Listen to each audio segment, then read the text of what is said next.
Welcome to the Hopkinton Town Library. Remember us? We really miss you. When I contacted Bob Lepre about the possibility of taking a virtual tour of our new bookshelves, I was not planning on being on the camera, but he insists that it will be essential for me to be part of this tour. So bear with me.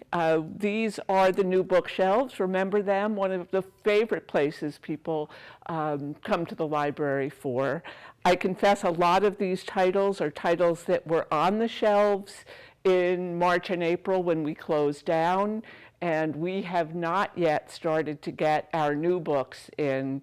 That will be happening in the next week, but we wanted to start to let you dip into the shelves that are here. So I'm going to let you browse, and I'm just going to talk about a select number of titles. For example, we're starting here in the A's, and I can't resist talking about the books by Kareem Abdul-Jabbar. He is of basketball fame, but he is also a tremendous expert on Sherlock Holmes and everything to do with Sherlock Holmes. And this is the third in his series. It's called Mycroft and Sherlock. And he channels Arthur Conan Doyle and takes us on great adventures. They're just great fun escape, and I highly recommend them. We also, you can see Baldacci we have. There's a new book by Benjamin Black. He is the author John Banville, and when John Banville writes lighter fare, although it's not always light, they're often mysteries and thrillers, he writes under the name Benjamin Black. I haven't read this one, but his other books have been quite good, and I can just read you. It says, as London endures nightly German bombings, Britain's Secret Service whisks the young princesses Elizabeth and Margaret from England, seeking safety for the royal heirs on an old estate in Ireland. I mean, how can you resist that? I think that is on my list. I'm going to be reading that one soon. And we have light fare, like The Vineyards of Champagne, The Killer in the Choir, Simon Brett. I know some of our mystery lovers really enjoy Simon Brett mysteries. This one just cracks me up. I haven't read it, but Recipe for a Perfect Wife by Karma Brown. It's called A Bold, Intoxicating Page Turner. And that, I think, seems quite promising as well. It cuts straight to the heart of modern marriage by going back in time. Flawless transitions between past and present remind us of how far we've come. So that one looks promising. And if you want a trip to Ireland, I can think of many of our library users who particularly like Irish fare. There's a new Ken Bruin book out. Jennifer Chiaverini is very popular, and since it's 90 degrees out now, maybe you want to read The Christmas Boutique so you can feel the cooling snow on your face when you turn the pages. The Ta-Nehisi Coates new book, The Water Dancer, also is a very powerful book it's a slave narrative by the author of Between the World and Me, which was an extraordinary book. And so that one, perhaps you need to be in the mood for that one, but it's, in this day and age, I think could be a really powerful book to read. Bottom shelf, we have a variety of favorite authors: Michael Connelly, Patricia Cornwell, Deborah Cromie, lots of good ones. And this is one, the Michael Crummy new book, The Innocents, is one that is on my list, a gripping, incredible page turner about children surviving in the wilderness. And that has gotten incredibly good reviews. You remember the online public catalog. I'm not taking you for a tour to that, but we'll move on. Karen highly recommends the Tim Dorsey, Naked Came the Florida Man. If you like Carl Hyacin, they're very quirky, odd books that, I don't know what it is about Florida, but a lot of the quirky authors somehow write from a Florida setting. And that one, I think, can be great fun escape, as would the Coconut Layer Cake Murder. I mean, I could use a piece of coconut layer cake right now. I think that would be an interesting one if you want escape.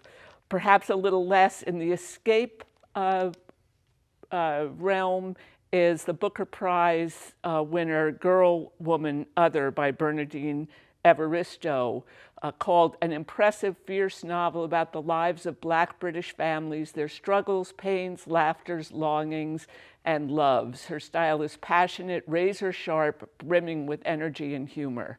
And that has gotten very good reviews. I read Out of Darkness, Shining Light. Not a perfect book, but a sort of a fascinating read, which takes you along with Dr. Livingston, if you remember Dr. Livingston, I presume, and his travels throughout Africa, and writes about him from the perspective of one of the Africans who is traveling along with him, and then taking his body across Africa. And it's very atmospheric and powerful. Similarly, in the sort of the realm of taking you to another place in the world is the latest from Amitav Ghosh, an absolutely wonderful writer. This one's called Gun Island. I thoroughly enjoyed it. And this is a book that takes place in India, and the travels of an American who goes there and to trace down a mystery. And it's just wonderful writing, strongly recommended. New John Grisham, Sophie Hannah. If we have a lot of readers who just go crazy for these things, not my cup of tea, but what about An Inconvenient Duke by Anna Harrington? It's light, easy to read if you're on a back porch or in a hammock. People love these so-called bodice rippers. I also read Robert Harris's most recent, The Second Sleep. This was kind of eerie because it is a post-apocalyptic tale, not what I usually read, but it was quite a page-turner about an England after a mysterious event, and they're not even sure in the book whether it is something like a virus or a huge computer meltdown, or climate change, but it just follows people who are living in a post-apocalyptic world. A page-turner. Let us see. The Fifth Avenue Story Society, Deep State by Chris Howdy. Don't know that one, but if you're looking for a Washington thriller, recently elected President Richard Monroe, populist, controversial, and divisive, is at the center of an increasingly polarized Washington, D.C. Now that's sounds sort of familiar. Who will die to keep its secrets? Who will kill to uncover the truth? I mean, you just have to break down the doors to come in and get the new Ellen Hildebrand, What Happens in Paradise. I imagine the next line is Stays in Paradise. The Deep, Amakatsu, is another new one. Thrilling, rich, frightening, unsettling, and best of all, told from the heart. What really happened on board the Titanic? And that's bound to be a popular one also. Jane Ann Krentz is there. There's a new John le Carré book, Agent Running in the Field. We have a lot of people who, anytime a new le Carré, and there aren't going to be more of those,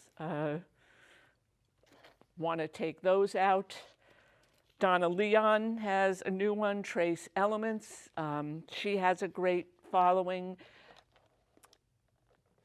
This one, Death's End, is a science fiction book by a Chinese author named Liu, Liu, and I know that these have an incredible following. They are dense books, but if you're a science fiction reader, this three-body problem series, I know, is very, very popular. It says, if you love computers, this novel should be on your must-read list.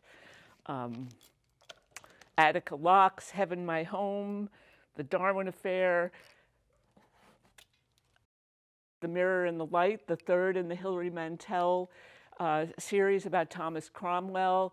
It's just an incredible book. What a wonderful writer, rather. And I'm very sorry that the trilogy is over with. One of the things it says, if you cannot speak at a beheading, when can you speak it? I mean, that sort of sums it up. Wonderful book if you're in the mood for historical fiction on Thomas Cromwell and all things Henry VIII. Coming around, a whole other, how about How the Dead Speak? If that strikes your fancy, there are people who like horror and thrillers, psychological gripping thrillers. That's by Val McDermid. Another Holmes book, The Adventures of the Peculiar Protocols. A lot of people channel Arthur Conan Doyle. We have More Christmas, Fern Michael's Christmas books, if you're feeling like some real escape. Karen just told me she read The Long Bright River and that it was a really good page turner, and the protagonists are a police officer and her sister who is a drug addict. And she said it's very, very powerful and a really good read. The Tattooist of Auschwitz, I know, has been very popular. Also, a number of people have recommended that one. Dead in Dublin, The Future of Another Timeline. This one, Lampedusa by Stephen Price, is about love and art in the time of La Dolce Vita. Again, if you're looking for some historical fiction, this says, engrossing, I found myself returning to passages because I wanted to revisit the somber music of the telling. J.D. Robb, Nora Roberts, Peter Robinson, very popular author. The House of Trelawney is another one that has gotten a lot of play from the author of The Improbability of Love, Hannah Rothschild. It says, comes a dazzling novel, both satirical and moving, about an eccentric, dysfunctional family of English aristocrats and their crumbling stately home. For those Anglophiles among you, that I know has gotten some really good reviews. Similarly, my Dark Vanessa, Gillian Flynn says it's an absolute must-read. Stephen King says, my Dark Vanessa is a hard story to read and a harder one to put down, a well-constructed package of dynamite. So it's a psychological thriller, my Dark Vanessa. Danielle Steele, this is what we all have. We have reasons to be cheerful. We are, in so many ways, lucky to be where we are in this world. It's difficult, it's complicated, but we need to focus on what we have to be thankful for. And it says, Ellen Hildebrand says, to read a Nina Stibbe novel is to experience joy. Reasons to be Cheerful is the story of one young dental assistant, my goodness, dental assistant's journey into adulthood. It's endearing, delightful, and funny in the smartest way. And here we have another Scandinavian mystery, The Chestnut Man by Soren Sveistrup. A lot of people, the Scandinavian mysteries are quite popular. Also, it says psychopath is terrorizing Copenhagen. If that's your idea of a good time, this is the book for you. Charles Todd has a couple. What's on the shelves, you can browse. I'm not going to talk about every title, but what about the bodies in the library? A book lover's delight. Marty Wingate has crafted a perfect, cozy mystery. And many of you, I think all of the staff and many people in the public are suffering from separation anxiety with the library and their family members. But this says it's a hilarious, heartbreaking, and thought-provoking portrait of a difficult marriage, as fierce as it is funny. I should remind you, you can now email us or call us or go onto the website to look for any of these titles and reserve them. And we're doing curbside pickup now. That is your brief but spectacular introduction to the old but new fiction section. Thanks, it was fun.